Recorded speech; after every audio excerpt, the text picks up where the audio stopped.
welcome to The Explainer. So, get this. Today, we're talking about a system of knowledge that's been perfectly preserved for thousands of years. I mean, not one single syllable has been lost or changed. And the craziest part? It was all done without ever writing it down. So, how in the world is that even possible? Well, let's kick things off with a pretty modern take on something incredibly ancient. Back in 2003, UNESCO basically put its official stamp on this tradition, calling it a masterpiece of the oral and intangible heritage of humanity. Think about that. It's a celebration of this unbroken chain, this living knowledge, passed down for literally thousands of years. And that just brings us right back to the big question, right? How do you do it? No writing, no hard drives. I mean, this tradition survived wars, invasions, the rise and fall of entire civilizations. The answer, and it's a fascinating one, lies in what you could almost call a kind of spiritual technology, an unbreakable oral code. All right, so to really get our heads around this code, we first need to ask, what was it protecting? I mean, what kind of information was so important, so precious, that it needed this level of perfect preservation? So at the very heart of all this are the Vedas. The word Veda itself comes from the Sanskrit root vid, which just means to know or knowledge. But we're not talking about just any old knowledge here. This is considered eternal truth, something that was revealed to ancient sages, not created by them. The tradition even has words for this, aparishaya, which means not of human origin, and anadi, meaning without a beginning. Wow. Okay, so this huge library of knowledge was organized a long time ago by a great sage named Veda Vyasa. He broke it down into 4 main parts. Let's check them out. So here they are, the 4 Vedas. You've got the Rig Veda, that's the oldest one, and it's packed with hymns of praise. Then there's the Yajur Veda, which is kind of like the instruction manual for rituals and ceremonies. The Sama Veda is really cool. It takes verses from the Rig Veda and sets them to these incredible sacred melodies. And then you have the Atharva Veda, which is this amazing collection of spells, charms, and practical knowledge for everyday life. Altogether, you're looking at this massive library of some of the earliest spiritual ideas in human history. Which, of course, brings us right back to that central mystery. How did they pass down this entire library for thousands of years with 0 errors, using only the human voice? Well, the secret is an unbelievably strict and complex oral tradition. And I want to be clear, this wasn't just about having a good memory.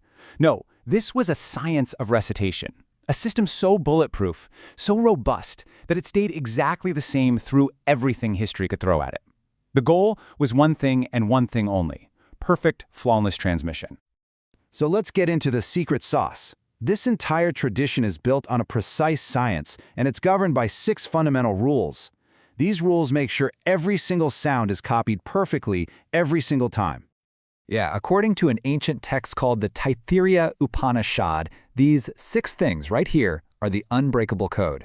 We're talking everything from the exact pronunciation of a letter to the duration of a note, all the way down to the length of a pause between words. Everything is nailed down. Let's dig into the first 2, because they are absolutely crucial. Okay, first up is Varna, which is all about pronunciation. And this means getting every single syllable articulated with, scientific precision. But it gets even crazier. There are these complex rules called sandhi, which basically explain how the sound at the end of one word has to change based on the sound at the beginning of the very next word. It's wild. And this is so cool, you can see these rules in action right here. Take the word shanti. Normally, it ends with this soft h sound. But look, when the next word starts with a sh sound, that h actually transforms and becomes a sh too to create this perfectly smooth phonetic flow. So the sounds aren't static. They're alive. They're adapting to their neighbors in real time. All right, rule number 2 is svara, or pitch.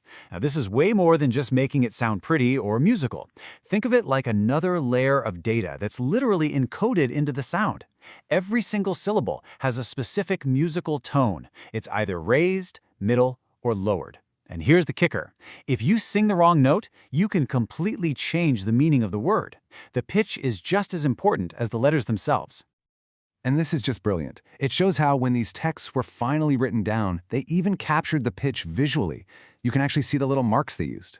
A horizontal line under a letter, that's a low pitch. A little vertical line above it, that's a high pitch. And if there's no mark at all, you just use the middle pitch. It's basically a complete musical and linguistic notation system, all rolled into one.